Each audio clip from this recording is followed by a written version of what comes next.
Hello everyone. ಪ್ರಶ್ನೆ ಸಂಖ್ಯೆ 38 ಗಮನಿಸಿ. ಅಥವಾ ಪ್ರಶ್ನೆ ಅಂದ್ರೆ ಈ ಪ್ರಶ್ನೆಗೆ ನಿಮಗೆ ಚಾಯ್ಸ್ ಇರುತ್ತೆ. 5 ಅಂಕಗಳ ಪ್ರಶ್ನೆಯಾಗಿದೆ. 38ರಲ್ಲಿ ಎ, ಸ್ತ್ರೀಯರಲ್ಲಿ ನಿಷೇಚನಗೊಂಡ ಅಂಡವು ಗರ್ಭಕೋಶದಲ್ಲಿ ಹೇಗೆ ಭ್ರೂಣವಾಗಿ ಬೆಳೆಯುತ್ತದೆ?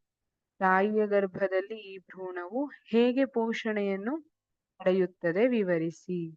ಸ್ತ್ರೀಯರಲ್ಲಿ ನಿಷೇಚನಗೊಂಡ ಅಂಡ ಅಂದ್ರೆ ವೀರ್ಯಾಣು ಮತ್ತೆ ಅಂಡಾಣುವಿನಿಂದ ಸಮ್ಮಿಲನ ಹೊಂದಿ ಏನಾಗ್ತದಲ್ಲ ಅದು ನಿಷೇಚನಗೊಂಡಿದೆ. ಅದು ಯಾವ ರೀತಿ ಭ್ರೂಣವಾಗಿ ಬೆಳೆಯುತ್ತೆ ಅಂದ್ರೆ ನಿಷೇಚನಗೊಂಡ ಅಂಡವು ಯುಗ್ಮಜ ಇದೇನಾಗುತ್ತೆ ವಿಭಜಿಸಲು ಪ್ರಾರಂಭಿಸಿ ಜೀವಕೋಶಗಳ ಗೂಳ ಅಥವಾ ಭ್ರೂಣಾಂಕುರವಾಗುತ್ತದೆ. ಈ ಭ್ರೂಣಾಂಕುರವು ಗರ್ಭಾಶಯದ ಒಳಗೋಡೆಗೆ ಅಂಟಿಕೊಂಡು ಬೆಳವಣಿಗೆಯನ್ನು ಮುಂದುವರೆಸಿ ಅಂಗಗಳನ್ನ ಬೆಳೆಸಿಕೊಂಡು ಭ್ರೂಣವಾಗುತ್ತದೆ.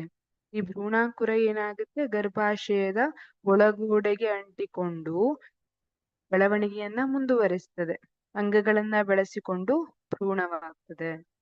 ವಿಶೇಷ ಅಂಗಾಂಶವಾದ ಜರಾಯುವಿನ ಮೂಲಕ ಭ್ರೂಣವು ಪೋಷಣೆಯನ್ನು ತಾಯಿಯ ದೇಹದಿಂದ ಪಡೆದುಕೊಳ್ಳುತ್ತದೆ. ಹಾಗೆ ಇದೇನಾದ್ರೂ ತ್ಯಾಜ್ಯವನ್ನ ವಿಸರ್ಜಿಸಿದ್ರೆ ಈ ಭ್ರೂಣ ಅದನ್ನ ತಾಯಿ ದೇಹಕ್ಕೆ ಹೊರ ಹಾಕಲ್ಪಡುತ್ತದೆ ವಿಶೇಷ ಅಂಗಾಂಶವಾದ ಜರಾಯುವಿನ ಮೂಲಕ. ಈ ರೀತಿಯಾಗಿ ನಿಷೇಚನಗೊಂಡ ಅಂಡ ಬೆಳವಣಿಗೆಯನ್ನ ಹೊಂದುವಂತದ್ದಾಗಿದೆ. Thank you.